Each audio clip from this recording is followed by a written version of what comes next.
Jeremías capítulo 5. Recorred las calles de Jerusalén y mirad ahora e informaos. Buscad en sus plazas a ver si halláis hombre, si hay alguno que haga justicia, que busque perdón, verdad, y yo la perdonaré. El capítulo 5 de Jeremías continúa con el anuncio de juicio que Jeremías está dando a la nación de Judá. Recuerde que el ministerio de Jeremías fue básicamente, como por así decirlo, la última advertencia, el último emisario, el último profeta que Dios envió a Judá antes de la cautividad. Había, hermanos, una falsa conversión, un fingimiento religioso en la nación, lo cual hemos estado meditando en los capítulos anteriores.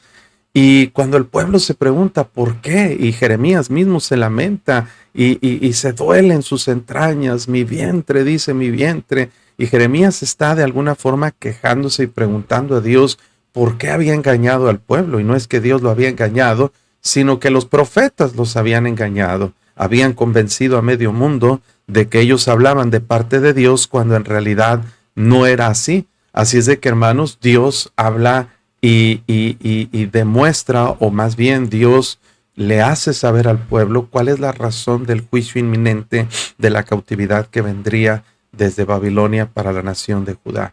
Y bueno, lo primero que hace es decirle a Jeremías y encomendarle una búsqueda, encomendarle una misión. Y le dice a Jeremías, bueno, recorre las calles de Jerusalén, observa, mira, infórmate, busca en sus plazas a ver si halláis hombre, si hay uno que haga justicia, que busque verdad, y yo la perdonaré. Esto nos recuerda el diálogo que tuvo Dios con Abraham. Cuando Dios decidió destruir Sodoma y Gomorra, Dios dijo en aquel tiempo en Génesis capítulo 18, y voy a ir a citar ese pasaje para que lo consideremos. Dios le dice, Dios dice, ¿verdad? Jehová dijo en versículo 17, encubriré yo a Abraham lo que voy a hacer, habiendo de ser Abraham una nación grande y fuerte, y habiendo de ser benditas en él todas las naciones de la tierra, porque yo sé que mandará a sus hijos y a su casa después de mí, que guarden camino de Jehová, haciendo justicia y juicio, para que haga venir Jehová sobre Abraham lo que ha hablado acerca de él. Entonces Jehová le dijo, por cuanto el clamor contra Sodoma y Gomorra ha aumentado más y más, y el pecado de ellos se ha agravado en extremo, descenderé ahora y veré si han consumado su obra según el clamor que ha venido hasta mí, y si no, lo sabré. No es que Dios necesitara indagar o que Dios necesitara investigar para corroborar un hecho. Él es omnisciente, Él todo lo sabe, Él es omnipresente, está en todas partes. Sin embargo, Él quiso hacer notoria y registrar en las Escrituras, con Abraham como testigo, de que Dios estaba tratando de buscar un argumento para poder perdonar a las naciones de Sodoma y Gomorra, naciones crueles y naciones perversas. Y Dios pone a Abraham como un intercesor. Y luego dice que Abraham estaba delante de Jehová, y se acerca a Abraham y le dice, ¿destruirás también al justo con el impío? Quizá haya 50 justos dentro de la ciudad. ¿Destruirás también y no perdonarás el lugar por amor a 50 justos que estén dentro de él? Mire cómo Dios acepta la intercesión de Abraham. Lejos de ti el hacer tal que hagas morir al justo con el impío, y que sea el justo tratado como el impío. Nunca tal hagas. El juez de toda la tierra, dice Abraham, ¿no ha de hacer lo que es justo? Entonces respondió Jehová, mira, si hallare en Sodoma 50 justos dentro de la ciudad, perdonaré a todo ese lugar por amor a ellos. Note, hermano, Dios estuvo dispuesto a perdonar Sodoma y Gomorra por 50 justos que hubiera en la ciudad. Pero la intercesión de Abraham fue como una réplica que le dice, he comenzado a hablar a mi Señor, aunque soy polvo y ceniza, quizá faltarán de 50 justos 5. ¿Destruirás por aquellos 5 toda la ciudad? Dijo, no la destruiré si hubiere 45 justos. Vamos a negociar. Abraham era un negociante. Señor, ¿qué tal si hay 45? Y Dios dice, mira, si hay 45 justos en la ciudad, no la destruiré por amor de los 45. Y volvió a hablarle, quizás se hallarán ahí 40. Digo, ya que estamos en esta negociación, dijo Dios, mira, si hay 40 justos, no la destruiré por amor a los 40. y la negociación o la intercesión se aplaza a 30. ¿Qué tal que hay 30? Y Dios dice, mira, no lo haré si hallare allí 30. Abraham en su mente estaba pensando, Lot y su esposa son dos personas que conocen de Dios en medio de una nación pagana, de naciones crueles y perversas. Tienen dos hijas. Abraham sabía que tenían dos hijas. Había recibido la noticia que sus hijas estaban próximas al matrimonio. Ya tenían yernos que estaban de alguna forma relacionados e comprometidos con sus hijas. Entonces ya eran 6 en la familia. Obviamente Abraham entendía que Lot no se iba a emparentar con dos personas que no fueran creyentes del mismo Dios. No había manera de hacer esa mezcla. Tenemos 6, aparentemente 6 justos, que Abraham estaba suponiendo que eran 6 justos en la tierra. Entonces Abraham estaba haciendo en todos estos años un análisis. Dice, si ellos 6 pueden influenciar cada uno sobre 5 personas, puede haber, es más, sobre 4 personas, contándolos a ellos, que influencien sobre 4, ya son 30 justos, ya la libramos. 4 personas en toda su vida debieron haber influenciado en todo el tiempo que viven en Sodoma. Hermanos, porque somos luz para este mundo, somos sal para esta tierra. Si en nuestra vida influenciamos a 1, 2, 3, 4 personas, podemos hacer una gran diferencia. Pero Dios dice, no, si los hallaren no la voy a destruir. Y luego Abraham dice, bueno, pues no son muy diligentes en esto, entonces, ¿qué tal que negociamos a 20? ¿Qué tal que hubiera 20 justos, Señor, en esa ciudad? Dios dice, no la destruiré por amor a 20. Esto implicaba que cada uno de ellos influenciara, hermanos, al menos a 3 personas. 6 por 3, 18. 3 personas más ellos. Mire, 2 personas. Si hubiera 2 personas que influenciaran en toda su estancia en Sodoma, cada uno de ellos tendrían 12 más ellos son 18. Yo creo que de 18 a 20 era poca diferencia y todavía Abraham se atreve a decir, ¿qué tal que hay 10, Señor? Si hay 10 justos, Dios dice, hasta ahí. Si hubiere 10 justos, no destruiré la ciudad por amor a esos 10. El problema es que ni siquiera la familia de Lot se salvó por completo, porque Lot, hermano, perdió todo lo que tenía, fue con sus yernos que habían de tomar a sus hijas y ellos se burlaron de él, pensaron que él estaba bromeando, pensaron que se burlaba. Ellos no tomaron en serio a su suegro porque nunca había vivido como un creyente verdadero y ahora que trataba de hablar de Dios, ellos pues pensaron que era una burla. Y es lo que pasa con muchos cristianos que pierden su influencia. Ahora, todo esto para explicarle, hermano, que Dios estuvo dispuesto. Bueno, nada más para terminar el paréntesis, Lot no pudo salvar ni a su propia esposa porque se convirtió en estatua de sal. Sus yernos murieron en la destrucción y sus 2 hijas terminaron cometiendo incesto con su propio padre, dando a luz naciones enemigas del pueblo de Dios. Entonces, ¿qué resultó aquí, hermanos? Que ni 10 justos hubo en Sodoma y Gomorra, pero Dios estuvo dispuesto a salvar estas 2 ciudades si hubiera 10 personas. Contrario a la misericordia de Dios mostrada en Jeremías, Dios le dice a Jeremías, yo no quiero 10 justos, Jeremías, no vamos a emprender esta negociación, solamente quiero 1, que me encuentres 1, Jeremías. Busca por las calles, busca por las plazas, encuéntrame 1 solo que haga justicia, que busque verdad, que esté en serio con Dios y la voy a perdonar. Hermano, qué tremenda situación espiritual había en la nación de Judá, que Dios, conociendo el corazón de todos, le dice a Jeremías, te voy a mandar esta búsqueda, Jeremías, para que tú mismo puedas corroborar que no hay 1 solo que esté en serio con Dios. No hay 1 solo. Y ha sido una frustración, hermanos, constante del pueblo de Dios. Mire que David escribió en los Salmos, y quiero citar también este pasaje en el capítulo 14, donde dice la Biblia que Jehová miró desde los cielos sobre los hijos de los hombres para ver si había algún entendido, 1 que buscara a Dios. El resultado de la búsqueda dice, todos se desviaron, a una se han corrompido. No hay quien haga lo bueno, no hay ni siquiera uno. No tienen discernimiento los que hacen iniquidad, que devoran a mi pueblo como si comiesen pan y a Jehová no invocan. Dios está diciendo, hay situaciones espirituales o condiciones generacionales en las cuales el mundo se corrompe, la sociedad se corrompe y no hay uno solo que se pare por la verdad. Hay otro pasaje muy triste, hermanos, cuando Ezequiel mismo dice, hermanos, que Dios mismo busqué, dice, entre los hombres, hombre que hiciese hallado. Mire en Ezequiel 22:30, perdón, dice, y busqué entre ellos hombre que hiciese hallado, que se pusiese en la brecha delante de mí a favor de la tierra, para que yo no la destruyese.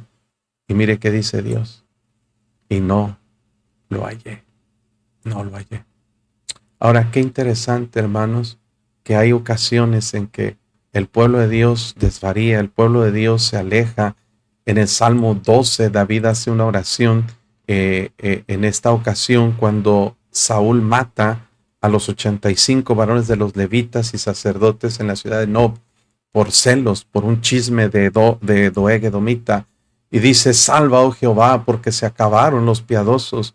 Han desaparecido los fieles entre los hijos de los hombres. Habla mentira cada uno con su prójimo. Hablan con labios lisonjeros y con doblez de corazón. Hermano, a veces nosotros nos preguntamos por qué las situaciones ocurren, por qué las tragedias, por qué las devastaciones, por qué tantas situaciones de guerra, de inseguridad, de violencia. Hermanos, el mundo está tan podrido que hoy en día no hay quien busque a Dios, no hay gente genuina que esté en serio con el Señor. Y yo creo firmemente que estamos viviendo tiempos similares, hermano. ¿Por qué? Porque Dios le dice a Jeremías, recorre las calles, Jeremías, busca, Jeremías, entre todos, a ver si encuentras a uno, búscame uno, encuéntrame uno y voy a perdonar toda la ciudad. No voy a traer la cautividad de Babilonia, no voy a traer la destrucción si me encuentras a uno.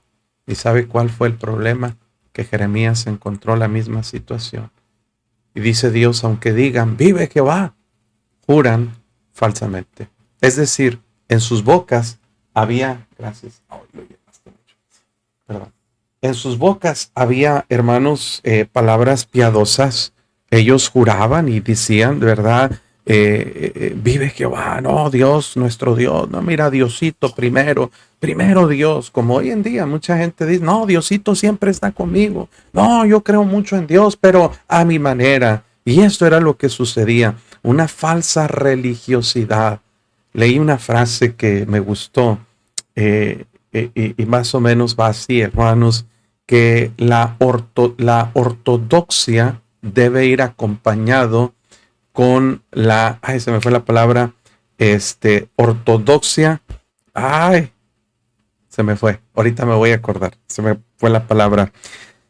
Ortodoxia debe ir acompañada, ortodoxia es lo que creemos, y eso es muy importante. Ellos creían en el Dios verdadero, tenían fe en ese Dios verdadero, pero no practicaban lo que creían. Se me fue la otra palabra, déjenme la busco porque los quería yo impresionar con una palabra dominguera que me aprendí hoy. Y, ¿cómo se llama la otra palabra? Ortodoxia y, se me fue. Ahorita lo voy a acordar. ¿Dónde está? No, bueno, ahorita me voy a acordar. No me salió el plan de impresionarlos con la palabra, ¿verdad? No me voy a quedar con esa duda, ¿verdad? Pero bueno, la ortodoxia es lo que creemos y la otra palabra que no me acuerdo, que si alguien me ayuda, es lo que practicamos. Lo que creemos contra lo que practicamos. Ellos tenían ortodoxia, pero no tenían esa palabra que también termina con doxia, pero se me fue el vocablo. Es que no he tomado café. Perdónenme, voy a empezar para empezar a coordinar un poquito más. Alguien ayúdeme con la palabra para no quedarme con la duda, ¿ok?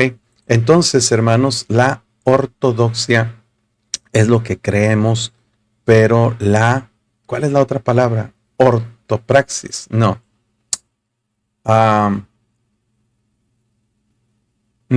Ok, no es. Bueno, sí, algo así. Por ahí va el asunto, hermana Elizabeth. Creo que es otra palabra. Este, bueno, ortopraxis. Sí, es esa palabra, se me hace. Sí, ortodoxia es lo que creemos y ortopraxis, exacto, sí, es esa palabra. Creo que sí. Por eso no me la cortaba. Ortopraxis o ortopraxia es lo que practicamos. Esa es la palabra, hermana. Gracias, hermana Elizabeth. Tenemos gente inteligente, muy capaz o muy hábil, ¿verdad? En buscar en Google. Pero sí, hermana Elizabeth Orozco, esa es la palabra. Ortodoxia con ortopraxia. ¿Sí? Ortodoxia, lo que creemos, y ortopraxia, lo que practicamos. Ahí está, ya se me quitó de la mente esa duda. Entonces, el pueblo decía, creía, pero no practicaba. Era una falsa religiosidad, que ese es el concepto y el error más grave de la religiosidad hoy en día.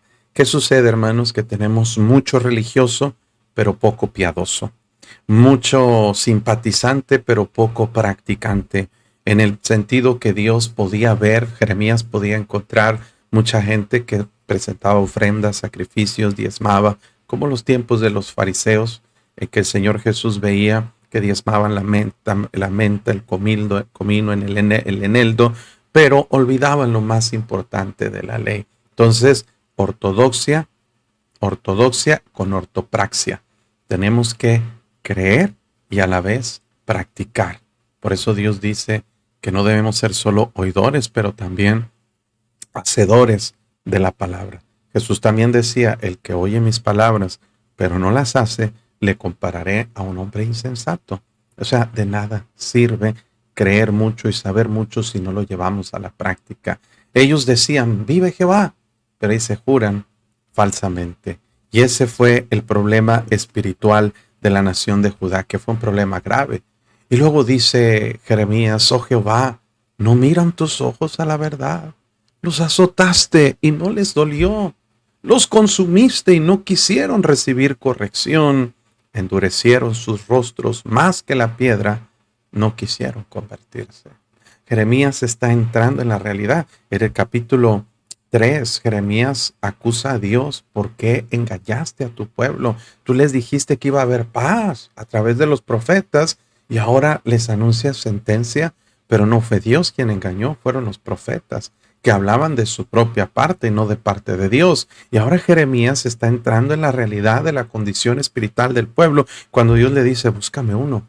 Y Jeremías lo busca, evidentemente está buscando, quiero uno que esté en serio, uno que esté parado por la verdad, uno que tome en serio la palabra de Dios, uno que arda constantemente por el temor de Jehová.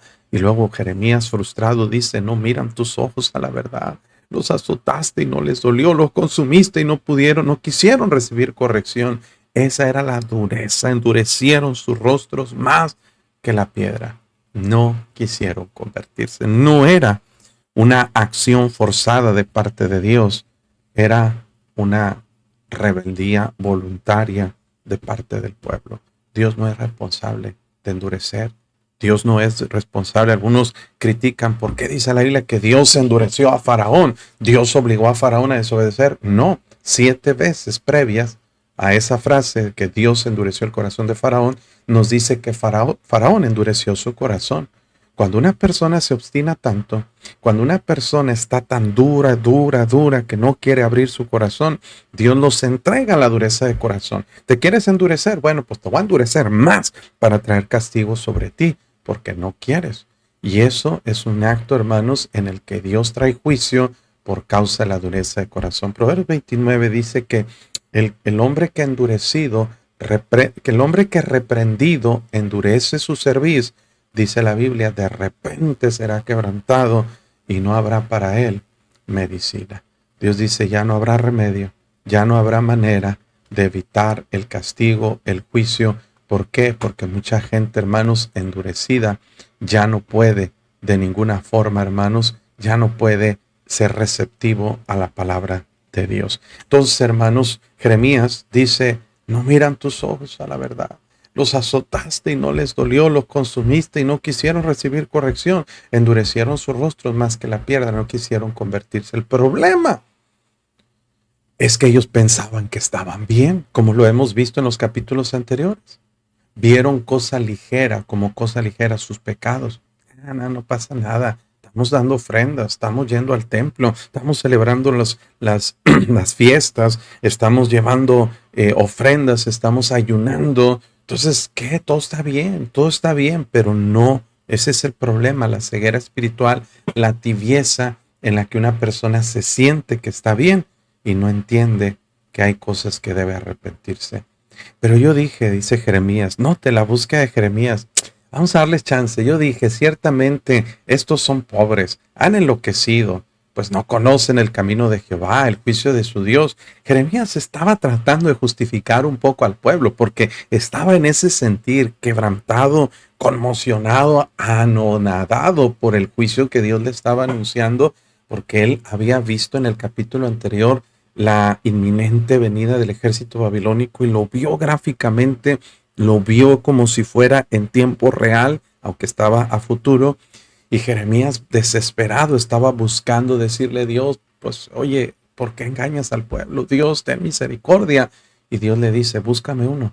Y Jeremías buscó y no encontró, pero dijo, bueno, estos son pobres, son ignorantes, estos no tienen conocimiento del camino de Jehová, del juicio de su Dios. Entonces Jeremías, razonando, dice, iré a los grandes, les hablaré. Está hablando de la gente de aristocracia, la gente educada, la gente fina, entrenada. Ellos conocen el camino de Jehová, el juicio de su Dios. Vamos a encontrar entre ellos a uno para que Dios perdone la ciudad.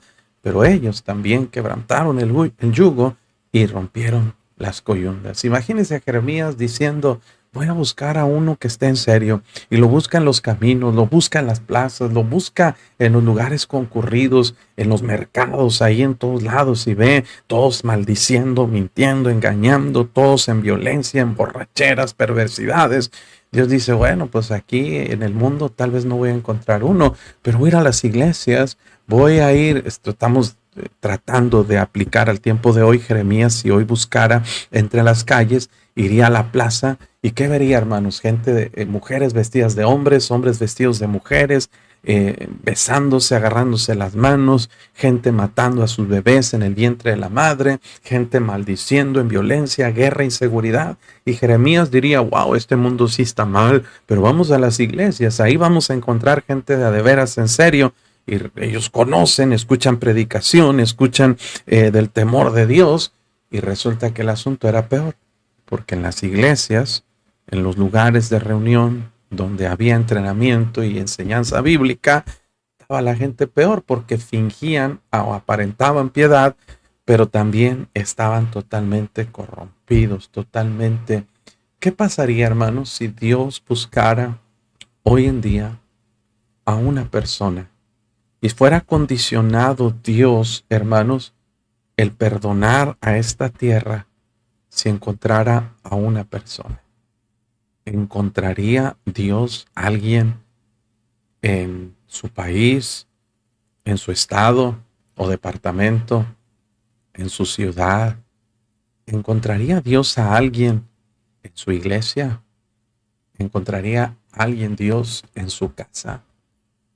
Si alguien tuviera que pararse en la brecha para que Dios no destruya la tierra, porque es lo que Dios busca, una excusa, un argumento, un intercesor, alguien que se pare en la brecha y haga vallado a favor de la tierra para que Dios no la destruya.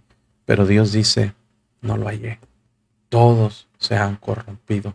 Todos están llenos de inmoralidad, llenos de pecado. Hermano, ¿cómo está la condición hoy en día espiritual del pueblo de Dios? ¿Nos atreveríamos a decir que es lo mismo? No podemos juzgar, no podemos conocer el corazón de la gente, pero sí nos podemos conocer a nosotros mismos. A mí no me toca ver cómo están los demás, a mí me toca ver cómo estoy yo, porque eso es mi responsabilidad. Mi hogar, mi iglesia, mi entorno es lo que yo tengo autoridad y lo que yo tengo responsabilidad de arreglar delante de Dios. Y Dios dice, por tanto, o sea, por esa búsqueda infructífera de Jeremías de no encontrar a uno que estuviera en serio, el león de la selva, dice, los matará. Recuerde que el león representaba a Nabucodonosor. Los destruirá el lobo del desierto. Habría más juicios que vendrían. Mire, el león ataca directo, ¿verdad? Pero los lobos son más como de noche, aprovechan la carroña que deja el león y roban. Entonces, no solamente vendría el ataque de Babilonia, sino de otros enemigos, incluyendo el leopardo, acechará sus ciudades. Cualquiera que de ellas saliere será arrebatado, porque sus rebeliones se han multiplicado y se han aumentado sus deslealtades. Esta palabra es una palabra fuerte, deslealtades. ¿Por qué? Porque había un compromiso, no había ignorancia, había un compromiso del pueblo que ellos debían cumplir delante de Dios.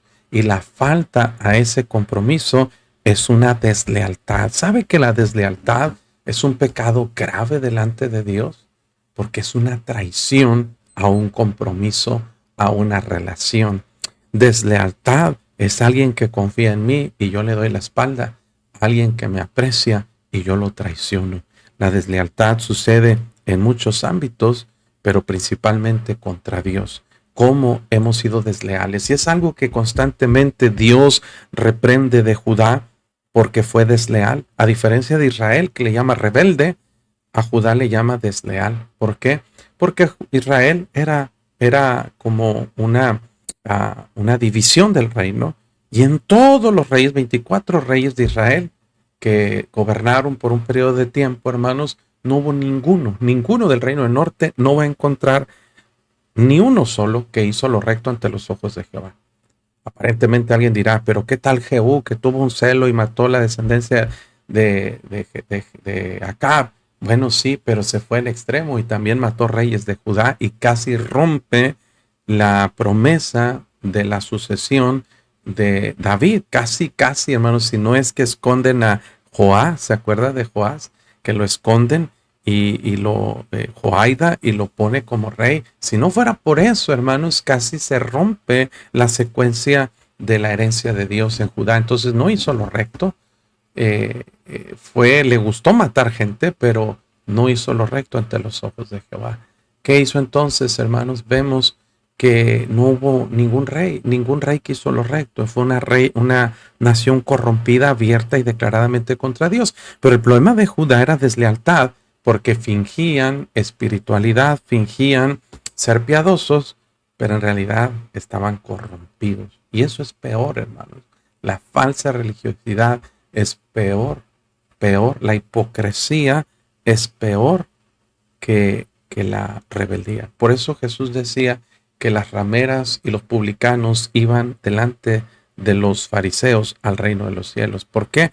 Porque los sanos no tienen necesidad de médico, sino los enfermos. El problema con los fariseos es que decían que veían, pensaban que estaban bien, pero sucede que estaban mal. Y luego Dios dice, ¿cómo te he de perdonar por esto?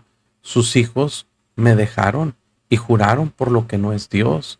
Los sacié y adulteraron. Y en casa de rameras se juntaron en compañías. Dios está diciendo, ¿cómo te he de perdonar por esto? ¿Cómo puedes pensar que voy a tener misericordia si resulta en una alta traición? Sus hijos me dejaron, juraron por lo que no es Dios. Quiere decir que empezaron a convertirse en aquello que adoraban. Ellos pusieron su fe y su confianza en Baales, en Astarot, en los dioses cananeos, que, como dice el capítulo 2, ninguna nación había cambiado sus dioses, pero Dios estaba, el Judá estaba cambiando, trocando la gloria de Dios por lo que no aprovecha.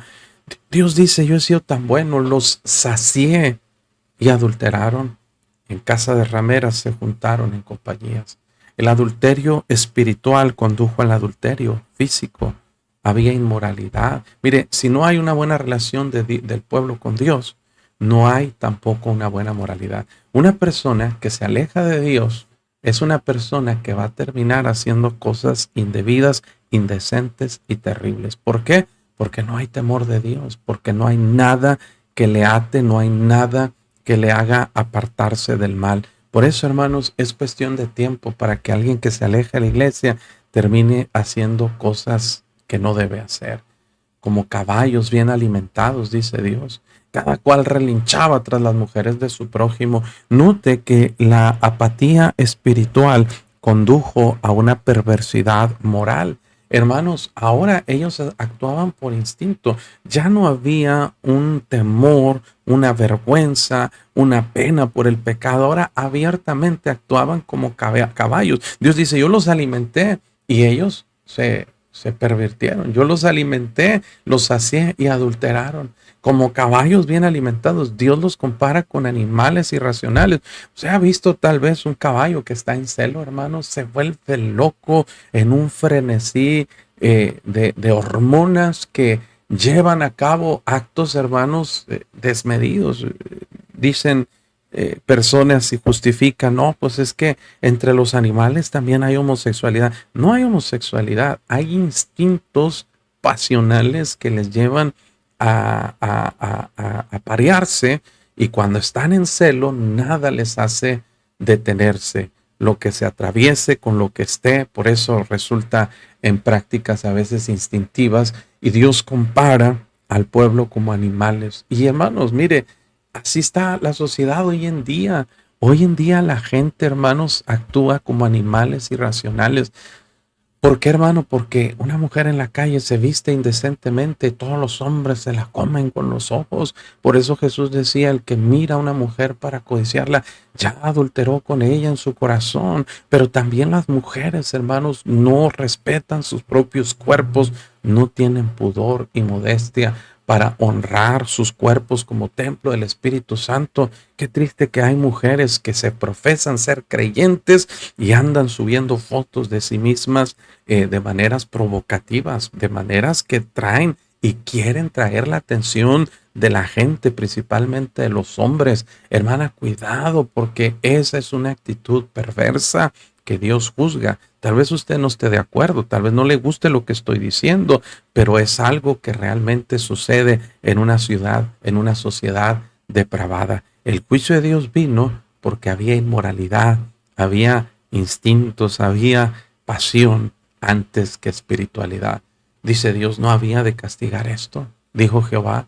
De una nación como esta no se había de vengar mi alma. Note que Dios no dice mi pueblo, mis hijos. Ahora dice una nación como esta se había pervertido, se había, hermanos, de tal manera degenerado que hasta creían que estaban bien cuando estaban tan perversos, torcidos, tan llenos de maldad, de inmoralidad, de violencia, que Dios dice, ¿cómo no voy a traer castigo? ¿Cómo no voy a vengarme de estas cosas? Dios dejaría de ser justo si no trae juicio a estas acciones de su pueblo. Y es algo, hermanos, que Jeremías estaba asimilando apenas de parte de Dios. Ahora Dios da una sentencia a los enemigos de Dios. A los babilonios les dice, escalad sus muros y destruid. Pero aquí hay algo precioso de misericordia de Dios, pero no del todo. Quitad las almenas de sus muros, porque no son de Jehová. Dios está diciendo, voy a traer juicio, pero no los voy a destruir, porque yo soy fiel. Aunque nosotros fuéramos infieles, Él permanece fiel. Él no puede negarse a sí mismo. Así es de que, aunque Dios trae castigo, trae juicio, Dios da oportunidad al arrepentimiento, porque resueltamente se rebelaron contra mí la casa de Israel y la casa de Judá, dice Jehová. Hubo una constante rebeldía en contra de Dios de parte de las dos naciones que Él había escogido. Negaron a Jehová y dijeron, Él no es. En otras versiones dicen, no va a hacer nada, no va a venir mal sobre nosotros, ni veremos espada ni hambre. Es una exageración, eso es mucho fanatismo. ¿Les suena eso hoy en día? ¿Cuánta gente no está diciendo ahorita mismo, ay, pastor, usted está exagerando, qué anticuado, eso no es cierto, no, eso es mucho fanatismo, eso es mucha obsesión, eso es mucho fundamentalismo, no, hay que ser alivianados, no va a pasar nada, Dios no castiga, Dios ni tiene tiempo de fijarse en nosotros. Eso es lo que Satanás quiere que pensemos. Negaron a Jehová, conocían a Dios, no renunciaban a de alguna forma pensar que Dios no existía, ¿no? Ellos sabían que Dios existe, pero pensaban que Dios estaba de manera pasiva y que no iba a hacer nada. Dios no castiga No es cierto, Dios nos ama. Lo que pasa es que ustedes quieren, así nos juzgan a los que predicamos contra el pecado y predicamos la verdad. Si ustedes quieren asustar a la gente, quieren traumar a la gente con culpas y amenazarlos con el infierno y con castigo, no, no, no, eso no es cierto. Cuidado, cuidado, porque esos pensamientos vienen de Satanás. ¿Qué es lo que Satanás le dijo a Eva en el huerto del Edén? No moriréis, no pasa nada. No, es que Dios sabe que cuando comas de ese fruto vas a ser como Dios y serán abiertos vuestros ojos sabiendo el bien y el mal. Esa es la estrategia más común y antigua que el diablo usa, hermanos, y muchos creyentes se la creen, muchos cristianos se lo comen, se lo compran. Vamos a calmarnos, pero es la realidad. ¿Sabe una cosa, hermanos? El pueblo de Dios así vive. Pensamos, no pasa nada. Si no voy al culto, no pasa nada. Si no gano almas, no pasa nada. Mira, mira, aquí estoy. No leo mi Biblia, no oro, no gano almas, no voy a la iglesia. ¿Y qué? No pasa nada. Mírame, hasta tengo dinero. Y ese es un problema serio. A mí me frustra. Yo entiendo a Jeremías porque pastoreo una iglesia, hermanos, donde hay mucha gente que actúa con esa arrogancia, con esa negligencia espiritual. Dicen, no vendrá mal sobre nosotros, no va a pasar nada, qué exagerado, sí, pastor, échale. Y luego, ¿qué decían? Antes los profetas eran como viento, eso decía el pueblo, porque no hay en ellos palabra. Así, dice Dios, así se hará a ellos. Ellos menospreciaron a los profetas, los consideraban como viento. El viento era algo que era ligero, como si fuera ausente, como si no tiene nada que ver, puras palabras. No hay en ellos palabras. Ellos menospreciaron la predicación, las advertencias que Dios les hacía, y Dios dice, ok. Oseas profetizó contemporáneo a Isaías y dice, los castigaré conforme a lo que se anunció en sus congregaciones. O sea, cada palabra que escucharon y menospreciaron va a venir contra ellos. También Jesús dijo, las palabras que yo hablo, ellas os juzgarán en el día postrero. La palabra de Dios va a ser nuestro juez. Y la palabra va a testificar contra nosotros porque vamos a dar cuenta de cada mensaje, cada predicación, cada enseñanza que recibimos y no practicamos. Cuidado, hermano, con la apatía y la indiferencia, porque eso mismo yo estoy viendo mucha similitud entre la actitud del pueblo de Judá antes del juicio y la actitud del pueblo de Dios hoy en día. Entonces, hermano, estamos ante algo que va a suceder, es inminente que Jesús va a hacer algo, porque no puede imperar tanta apatía, indiferencia hoy en día ante las cosas sagradas como las hubo en los tiempos de Judá y Dios no va a hacer nada. Por tanto, así ha dicho Jehová, Dios de los ejércitos, porque dijeron esta palabra, dice Dios, yo pongo mis palabras en tu boca por fuego y a este pueblo por leña y las consumirá. Dios dice, menosprecias la palabra de Dios, pues esa misma palabra es la que va a traer fuego, justicia contra ti, por fuego y a este pueblo por leña. Dios, hermano, Dios honra su palabra y Dios no deja que sus palabras caigan a tierra sin que se cumplan. Dice la Biblia que la flor se seca y la hierba se seca y la flor se marchita, pero la palabra del Dios nuestro permanece para siempre. Jesús dijo que ni una jota ni una tilde de la ley pasarán sin que todo se cumpla. Si Dios advierte juicio, juicio viene. Si Dios promete, hermanos, de cierta manera retribución, retribución viene para lo bueno y para lo malo. Así es de que cuidado, hermano, con la apatía espiritual que nosotros a veces tenemos. He aquí yo traigo sobre vosotros gente de lejos, dice Dios. Oh casa de Israel, dice Jehová, gente robusta, gente antigua, gente cuya lengua ignoráis y no entenderás lo que hablare. Está hablando específicamente del imperio babilónico. El imperio babilónico era un imperio, hermanos, robusto. Está hablando de la fortaleza que traía este imperio. Tenía recursos, tenía, hermanos, posibilidades y tenía fortaleza. Gente antigua, era un imperio que databa de allá, de los sumerios, de allá, de Nimrod, de Babilonia, gente cuya lengua ignoras y no entenderás lo que hablare. Esos babilonios vendrían a tomar cautiva a Jerusalén, se llevarían en 3 etapas a todo el pueblo y los dejarían desolados, quemados su templo, arruinados todas sus cosas sagradas, y tendrían, hermanos, destruirían sus muros y tendrían ellos ahora sí que enfrentarse a la realidad de los hechos. Su aljaba como sepulcro abierto, dice, todos valientes, describiendo el ejército de los babilonios que venía contra ellos, y comerá tu mies y tu pan. Esto es una afectación económica que vendría a la nación de Judá. Te voy a dar donde más te duele, mi amigo, en tu billetera, en tus recursos, en tu comida. Ellos, dice, comerá a tus hijos y a tus hijas. Está diciendo en un sentido espiritual que ellos les quitarían, devorarían y tendrían para sí a los hijos e hijas que nacerían de ellos. Comerá tus ovejas, tus vacas, tus viñas, tus higueras. A espada convertirá en nada tus ciudades fortificadas en que confías.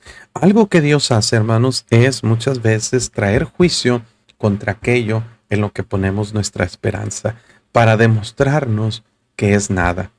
Dios trajo juicio contra Egipto porque el pueblo de Israel se sentía a veces cómodo bajo el imperio egipcio, y Dios juzgó a sus dioses con que los egipcios confiaban. Ellos adoraban al río Nilo, y Dios lo volvió en sangre. Adoraban un Dios con cabeza de rana. Dios trajo ranas y los castigó, y trajo juicio a Egipto con sus propios dioses. Y así, hermanos, el polvo de la tierra se convirtió en piojos. El sol, que era el dios principal de los egipcios, lo volvió en tinieblas. Dios trajo juicio, y muchas veces es lo que Dios hace. Todo aquello en que tú confías, Dios te lo va a quitar para que tú entiendas que nuestra fe debe ser solamente en Dios. ¿Cuántas veces Dios no tiene que quitarte ese trabajo que tanto empeño tienes? No, es que no puedo, pues tengo que trabajar, no puedo ir a la iglesia, tengo que trabajar. Dios dice, ¿tanto dependes de tu trabajo? No dependes de mí. O sea, ¿tu trabajo es más importante? Te lo voy a quitar. A ver si a ti así entiendes que tu trabajo no te va a ayudar cuando lo necesites, como Dios te va a ayudar. Las ciudades, el templo, toda la religiosidad y el sistema que ellos tenían, Dios lo deshizo para que ellos entendieran que Dios estaba en serio. No obstante, en aquellos días dice Jehová, no os destruiré del todo. Te voy a dar una oportunidad para el arrepentimiento. Dejaré un remanente. Y esta teología del remanente es consistente a las Escrituras, que Dios siempre se ha dejado un remanente para testimonio. Pablo mencionó esta expresión para decir que Dios no ha desechado a su pueblo. Sigue habiendo la nación de Judá, sigue habiendo la nación de Israel. Hoy en día está bajo ataque. ¿Y sabe qué me duele, hermanos? Ver a tanta gente antisemita gozándose de la invasión de Irán sobre Israel y deleitándose y burlándose del pueblo de Israel. Lo más grave, ¿sabe qué es? Que hay cristianos que están haciendo eso. ¿Sabes qué? No te dejes engañar por los medios de comunicación antisemitas, que el mundo, porque el mundo entero está bajo el maligno, tuerce las cosas, tuerce la información para que nosotros de alguna forma sintamos que Israel es malo, que debe ser destruido, que debe ser castigado. Nadie debe gozarse de la miseria y nadie debe gozarse del dolor ajeno. Hermanos, Irán es Babilonia. Son persas, son descendientes de Babilonia. Es el remanente que queda de ese pueblo pagano, de ese pueblo que siempre ha tratado de destruir a la nación de Israel. Israel es el pueblo escogido de Dios, con sus defectos y virtudes. Dios trata con él, Dios juzga a su pueblo, pero también Dios cuida a su pueblo. Nadie va a poder destruir a Israel jamás, porque es el pueblo escogido de Dios.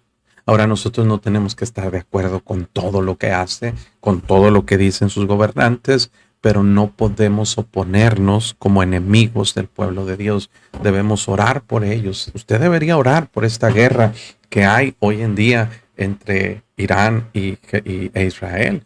¿Por qué, hermano? Porque aunque sabemos que nadie puede destruir a Israel, nos debemos condoler con lo que pasa con el pueblo escogido de Dios. No nos estamos haciendo mesiánicos, ¿no? Pero sí debemos tener una simpatía con lo que Dios ama y con lo que Dios, si hay algo que Dios ama, es a su pueblo. Ahora, Dios ama a la iglesia y Dios no ha sustituido a Israel por la iglesia. No, Dios sigue teniendo planes para Israel, los cuales se van a llevar a cabo muy pronto y de mí se va a acordar, porque a este mundo no le queda mucho tiempo. A cómo están las cosas, a cómo se están moviendo muchas situaciones, tampoco vamos a ir a espiritualizar y decir las profecías se están cumpliendo. No hay profecías aisladas. Si alguien cita un pasaje y mataré al príncipe de Babilonia, ese es el ayatolá de ahí de Irán. No, hermanos, no torzamos las escrituras, no nos vayamos por emociones. Las profecías se cumplen todas o ninguna. O sea, hay una secuencia de eventos que se encadena todas las profecías que no se han cumplido y es el arrebatamiento de la iglesia. Mientras eso no suceda, nada de Apocalipsis y nada de las profecías escatológicas se puede cumplir de manera aislada, ni la luna convirtiéndose en sangre, nada de eso. O sea, debemos tener discernimiento para entender. Y muchos pastores cometen el error de citar profecías de Ezequiel, de Zacarías, de Apocalipsis para decir, mira, se cumplió esta profecía y todo lo demás. O sea, no puedes torcer la escritura ni sacarla de su contexto. Es una secuencia de eventos que habla del periodo de la gran tribulación previo al reino milenial de Jesucristo. Y cuando dijeren, porque iban a decir, y Dios dice, van a decir, como siempre, ¿por qué Jehová el Dios nuestro hizo con nosotros todas estas cosas? Porque reclaman, porque somos buenos para reclamar. Porque somos buenos para culpar a Dios. ¿Por qué, Señor? Si yo te sirvo, voy a la iglesia. Vas a la iglesia, te quedas dormido, llegas tarde, faltas como si fuera cualquier cosa sin importancia. No lees tu Biblia, no oras, no ganas almas. ¿Y tú crees que porque vas a la iglesia Dios está obligado a bendecirte y a cuidarte? No te equivoques, hermano. Porque la falsa religiosidad trae falsas expectativas. La gente pensaba, pues vamos al templo y traemos ofrendas y damos diezmos. ¿Por qué Dios hace eso con nosotros? Y Dios dice, les vas a decir esta respuesta. Jeremías, prepárala de antemano.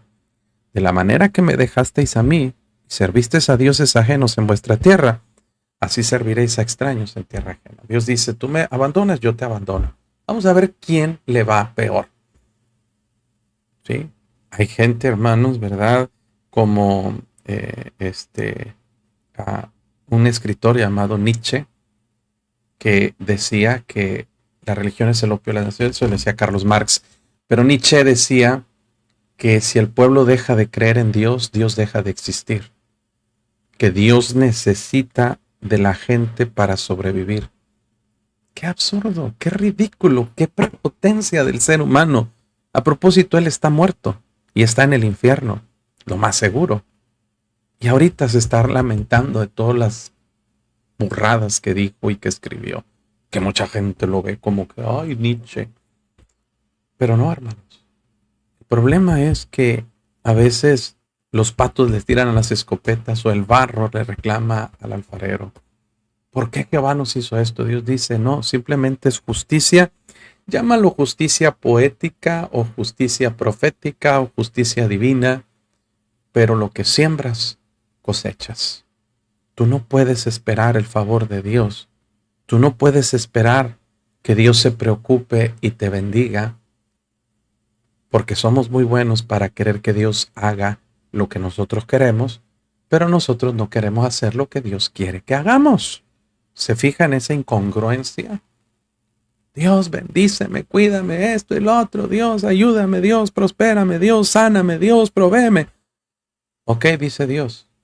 Ahora, tú haces esto. No dejes de congregarte. No, yo no necesito la iglesia. No. Yo sigo a Dios a mi manera. A ver, espérame. Tú estás queriendo que yo te bendiga, pero tú no estás queriendo hacer lo que yo te pido. O sea, tú quieres que yo haga lo que tú pides, pero tú no quieres hacer lo que yo pido. Dios dice, ¿Dónde está la congruencia en ese asunto? Qué tramposos que somos. Dios dice, busca primero el reino de Dios y su justicia y todas estas cosas serán añadidas. No, no, no, a mí no me importa, ese no es mi problema. Yo no tengo ese don, yo no tengo tiempo, tengo que ir a trabajar. Señor, provéeme comida, techo, vestido. O sea, ¿de dónde sacamos nosotros, hermanos, que la vida cristiana funciona de esa manera? Nada más para acá, pero cuando Dios dice algo, lo ignoramos, lo menospreciamos y no lo tomamos en cuenta. Eso es lo que hizo Judá. Anunciad esto en la casa de Jacob y haced que esto se oiga en Judá, diciendo, oíd ahora esto, pueblo necio y sin corazón. Mire cómo Dios les habla, que tiene ojos y no ve, que tiene oídos y no oye. ¿Hasta qué punto había llegado la dureza del corazón de Judá que tenían esta actitud? Necios, sin corazón. No está hablando literalmente. Bueno, necios sí eran literalmente necios. Sin corazón, ya no tenían nada de discernimiento para entender la sabiduría espiritual. Tienen ojos y no ven, tienen oídos y no oyen. Casualmente era la descripción que Dios daba a través de Salmo 115 de los ídolos que menciona: tienen ojos pero no ven, tienen oídos pero no oyen, manos tienen, mas no palpan. El pueblo se convierte en lo que adora. Y literalmente, hermanos, así como estaban obsesionados por seguir los ídolos paganos, ahora Dios dice, están igual de mudos, semejantes a ellos son los que los hacen, y todo aquel que en él confía. Se cumple la palabra de Dios. Y Dios dice, a mí no me temeréis, dice Jehová, no os amedrentaréis ante mí, que puse arena por término al mar, por ordenación eterna, la cual no quebrantará.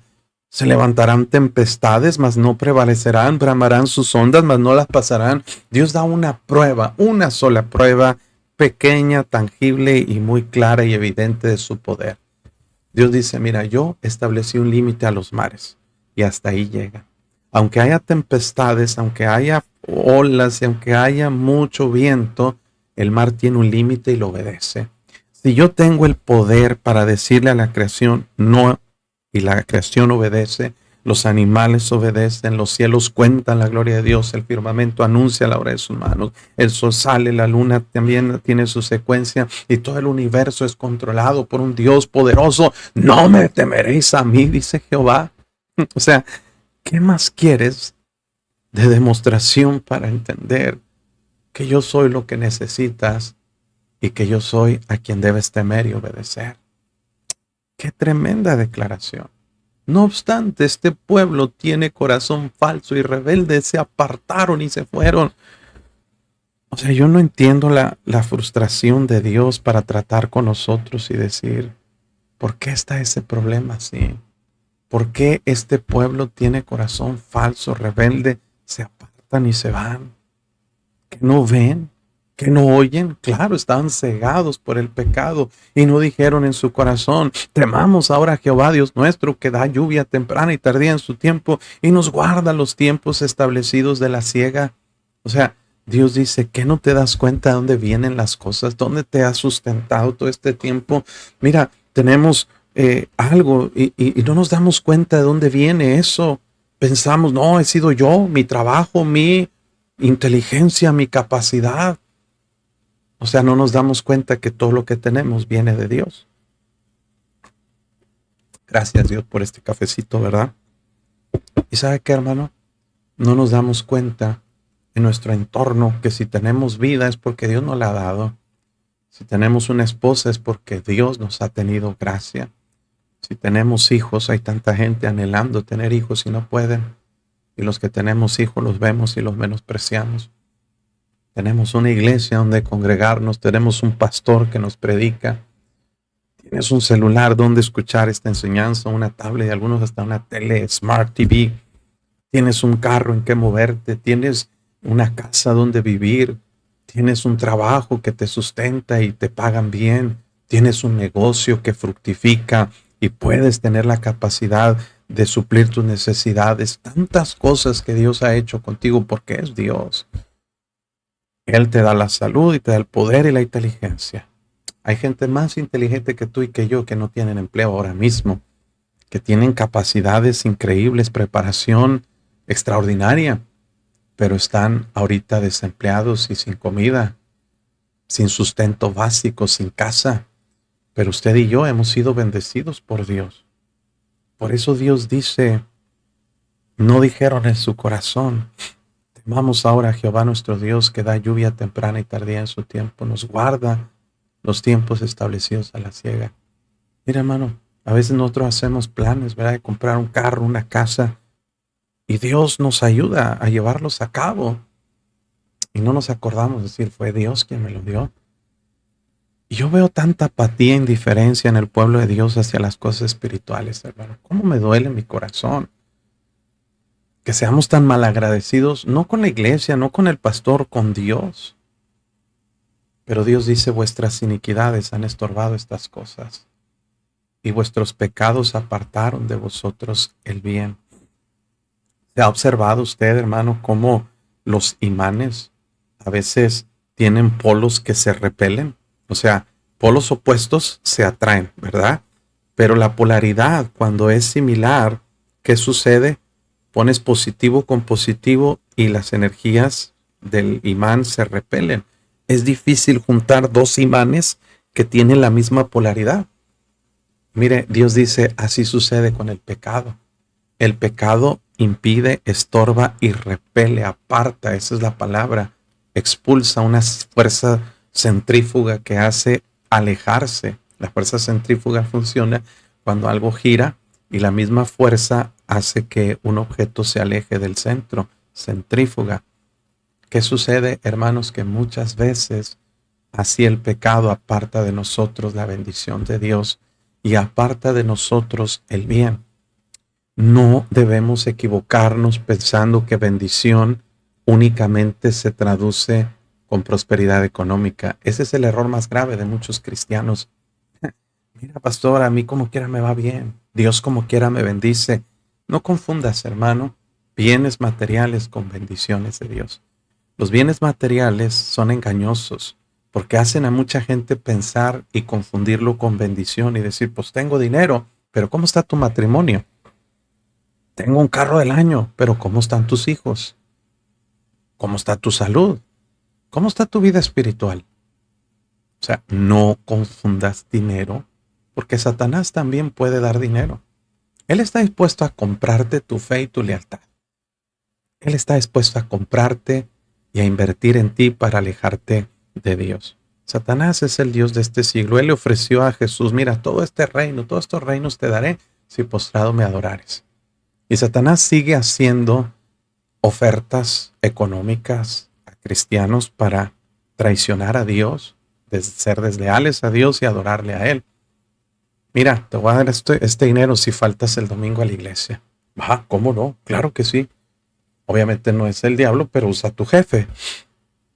Mira, hay una mujer que seduce a un hombre que sirve al Señor y le ofrece pasión y le ofrece deseo a cambio de la bendición de Dios, cometiendo pecado, y muchos acceden a ello.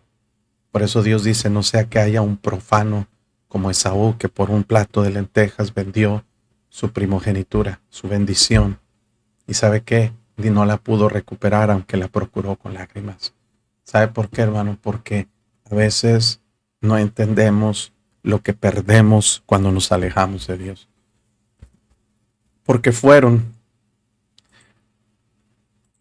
porque fueron hallados en mi pueblo impíos. Acechaban como quien pone lazos y pusieron trampa para cazar hombres. Está hablando de la condición espiritual del pueblo en que ya no había consideración ni empatía por la demás gente. Cada uno buscaba lo suyo propio y estaba buscando oportunidades para aprovecharse, para beneficiarse. Como jaula llena de pájaros, así están sus casas llenas de engaño. Así se hicieron grandes y ricos. Ese es el problema. No había necesidad económica. No había pobreza, había riqueza. Pero esas riquezas habían sido mal habidas por causa de problemas espirituales que no se habían corregido, que no se habían solucionado. ¿Sabes qué, hermano? El pecado también a veces paga. Sí, el pecado ofrece recompensas temporales, momentáneas. Si obtienes un beneficio por alejarte de Dios, es el precio de tu maldad. Recuerde que Judas recibió 30 piezas de plata por traicionar al Señor Jesús. Hubo dinero de por medio, hubo prosperidad de por medio. Recuerde que Balaam, el engaño, el camino, el error de Balaam fue buscar más el beneficio económico que el espiritual. Y estuvo aún dispuesto a maldecir al pueblo de Israel y de aconsejarlos en el error de Baal, de, sí, en el engaño de Baal peor, aconsejando a los moabitas a que fornicaran sus hijas con los hijos de Israel para que Dios los castigara, pero fue por dinero. Entonces Dios dice, mira, sí, tienen riquezas, tienen carros de agencia, casas hasta con alberca, pero el problema es que ellos consideran que están bien cuando no están bien. Y mire la tragedia de la comodidad espiritual. Se engordaron, se pusieron lustrosos. Esa palabra es que estaban tan gordos que su piel brillaba, tal vez de grasa o de abundancia, y sobrepasaron los hechos del malo. No juzgaron la causa del huérfano. Con todo se hicieron prósperos y la causa de los pobres no juzgaron. El engaño de las riquezas es hacernos pensar que porque hay dinero todo está bien. Bueno, pues Dios me está bendiciendo. Me está yendo bien el trabajo.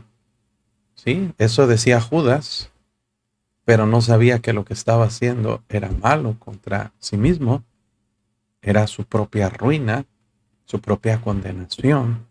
Así es de que, hermano, ten cuidado cuando mides tu nivel espiritual en base a las riquezas o bienes materiales.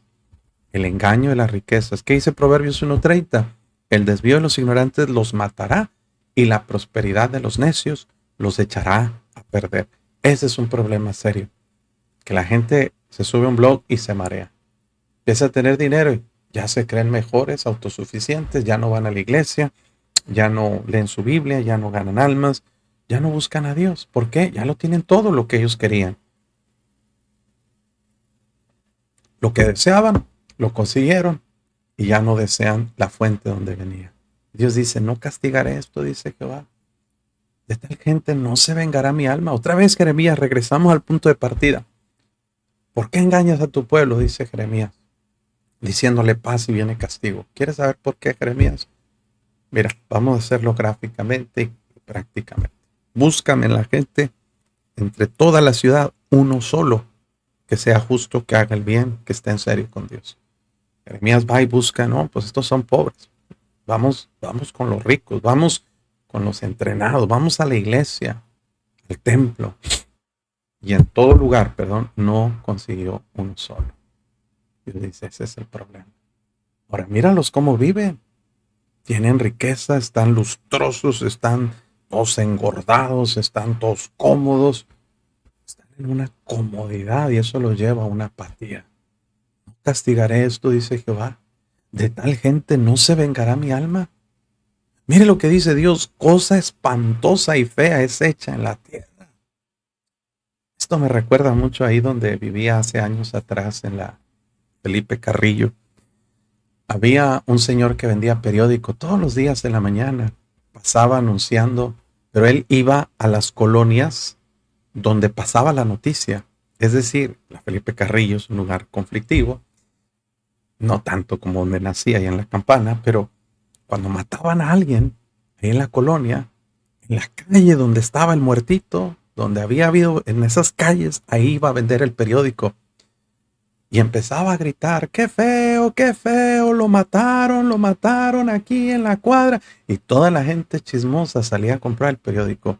Eso es marketing, hermanos, a gran escala. Ese hombre vendía como pan caliente el periódico, porque anunciaba lo que pasaba. Qué feo, qué horrible, decía el Señor. Y sus gritos eran muy característicos. Aquí en la colonia, qué feo, mataron a fulano, mataron a... Y no, hombre, toda la gente salíamos a comprar el periódico. Dios está diciendo, algo horrible está pasando en la tierra. Algo espantoso y feo. No hay otra forma de describirlo. La palabra describe algo abominable, algo aborrecible, que la gente ni se da cuenta lo que pasa. Lo pasan por alto. Los profetas profetizaron mentira. Miren lo que está diciendo. Estoy aquí acomodando el texto porque se me salió un poquito ahí. Los profetas profetizaron mentira y los sacerdotes dirigían por manos de ellos, y mi pueblo así lo quiso. Y mi pueblo así lo quiso. ¡Qué tragedia! El asunto era que todo estaba en descontrol, todo estaba en desorden. El profeta que debía anunciar el juicio de Dios anunciaba mentiras. Ah, Dios te ama. No te preocupes, esas son exageraciones. No va a pasar nada. Habrá paz, habrá tranquilidad. Yo declaro, yo decreto bendiciones para ti, sanidad para ti. Los sacerdotes dirigían por manos de ellos, o sea, su propia autoridad para su propia conveniencia.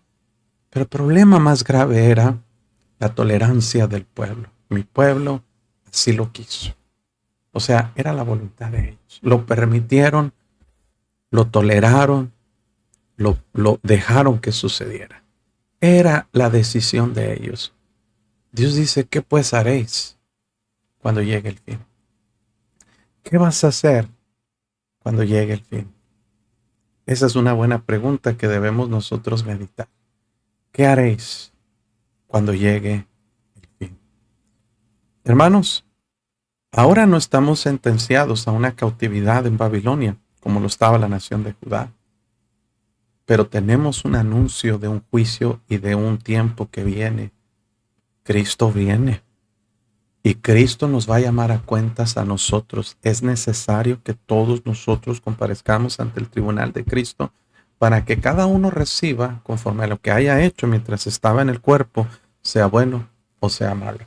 Cristo viene. Y vamos a darle cuentas. ¿Qué vas a hacer cuando llegue el fin? ¿Qué vas a hacer cuando estés en la presencia del Señor y te diga, mijo, ni a la iglesia ibas? Señor, tenía que trabajar, no tenía tiempo. ¿Tú crees que esa excusa valga con Jesús y diga, tienes razón, perdón, tu jefe era más importante que yo? No, está bien, mijo, pásale, buen siervo y fiel. No.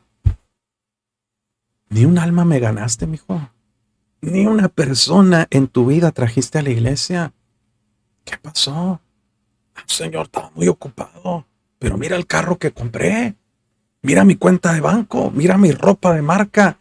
Desnudos llegamos a este mundo y desnudos saldremos de él. ¿Dónde está tu ropa? No está. Tu carro no está.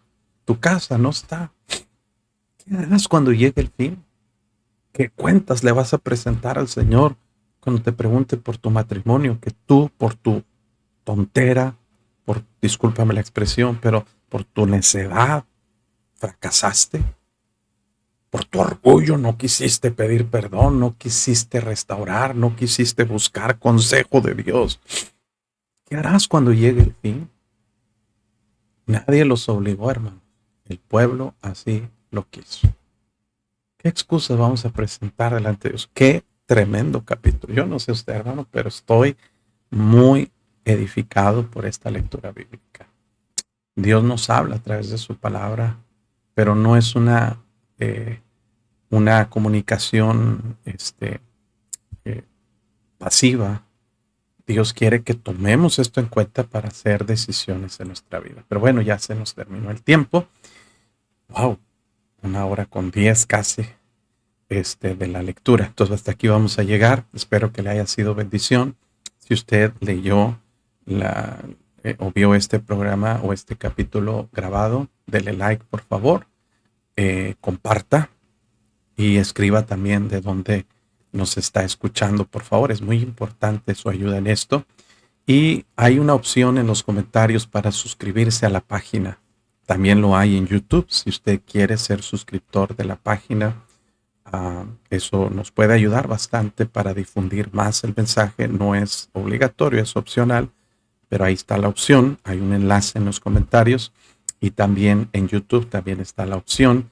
Y bueno, eso nos ayuda a difundir más el mensaje de la palabra de Dios. Queremos promocionar y queremos llegar a mucha más gente. Gracias por su atención, por su tiempo. Que Dios les bendiga.